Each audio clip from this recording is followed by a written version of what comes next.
అత్యాధునిక సాంకేతిక పరిజ్ఞానంతో ఎయిర్ టాక్సీలను పట్టణాలు, నగరాల్లో అందుబాటులోకి తీసుకొచ్చే ప్రయత్నాలు జరుగుతున్నాయి. ఇప్పటివరకు చైనా వంటి దేశాలు మాత్రమే ఈ రోజుల్లో ముందు ఉండేవి. అయితే ఆంధ్రప్రదేశ్లో గుంటూరుకు చెందిన ఓ యువకుడు ఆయా దేశాలతో పోటీ పడుతూ ఎయిర్ టాక్సీలను అందుబాటులోకి తీసుకొచ్చేందుకు కృషి చేస్తున్నారు. ఆ విశేషాలేంటో ఈ ప్రత్యేక కథనంలో చూద్దాం.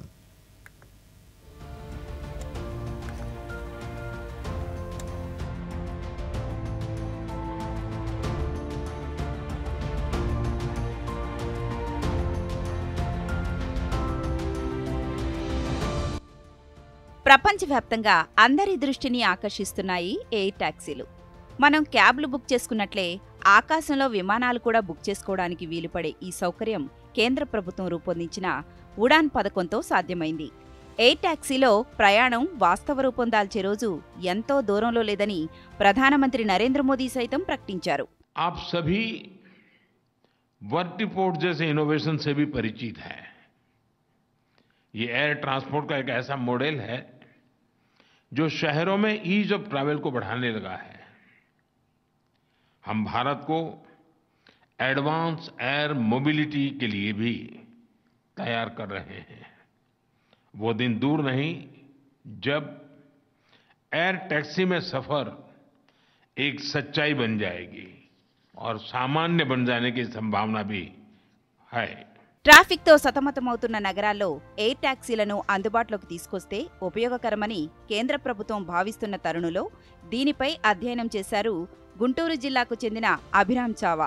దేశ విదేశాల్లో ఎయిర్ టాక్సీల రంగంలో జరుగుతున్న పరిశోధనలను పరిశీలించి పైలట్ లేకుండా భూమి మీద నుంచే నియంత్రించేలా రూపొందించిన ఆ వాహనాన్ని విజయవంతంగా ప్రయోగించారు. ఆ విశేషాలను మా దూరదర్శన్ గుంటూరు జిల్లా ప్రతినిధి ఎం రవిశంకర్ మాటల్లో చూద్దాం. గుంటూరు నగరానికి చెందిన చావా అభిరామ్ విదేశాల్లో ఉన్నత విద్యను అభ్యసించి ఎస్పెషల్లీ ఏరోనాటికల్ ఇంజనీరింగ్లో తనకున్న ఆసక్తిని నిజం చేసుకోవడానికి తిరిగి మన భారతదేశానికి వచ్చారు.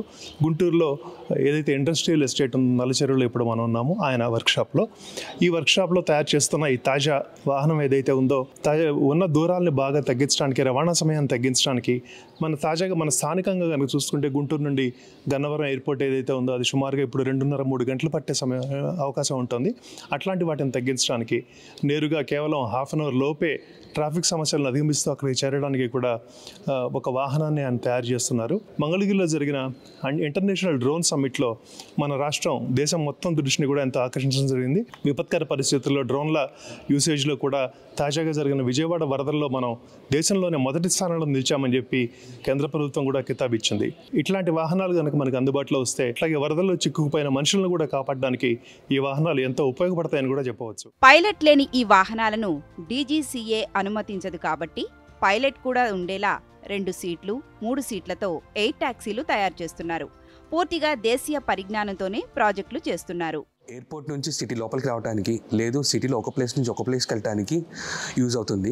ఇది అలానే కాకుండా ఎయిర్ అంబులెన్స్ లాగాను డిజాస్టర్ రెస్పాన్స్లోనూ బాగా పనిచేస్తుంది. సో మాకు స్కిల్ లేబర్ వచ్చరికి ఓవరాల్ ఇండియా పరంగా కావాలండి అండ్ అలానే కొన్నిసార్లు అబ్రాడ్ నుంచి కూడా కావాల్సి వస్తుంది. సో వాళ్ళు మెట్రోపాలిటన్ దాటి బయటికి రావడానికి ఇష్టపడలేదు. సో దానివల్ల చాలా స్ట్రగుల్స్ ఫేస్ చేసామండి. సో ప్రస్తుతానికి పాలసీ అనేది డ్రాఫ్ట్ స్టేజ్లో ఉందండి. అది తొందరగా పాలసీ వచ్చి సర్టిఫికేషన్ అనేది తొందరగా కంప్లీట్ అయితే ఇవి తొందరగా అందుబాటులోకి వస్తాయి. ఈ ఎయిర్ టాక్సీ రూపకల్పనకు మోటార్లు మినహా మిగతా పరికరాలన్నీ మేడ్ ఇన్ ఆంధ్రప్రదేశ్ కావడం ఈ ప్రాజెక్టు ప్రత్యేకత. సుమారుగా 60 మంది ఇప్పుడు ఈ వర్క్షాప్లో పనిచేస్తున్నారు. అట్లాంటిది ముందు ఇట్లాంటివి కనుక మరిన్ని అవకాశాలు వస్తే స్కిల్డ్ అండ్ నాన్ స్కిల్డ్ లేబర్కి కూడా ఎన్నో ఉపాధి అవకాశాలు కూడా పెరుగుతాయని చెప్పవచ్చు. రవిశంకర్, దూరదర్శన్ న్యూస్, గుంటూరు.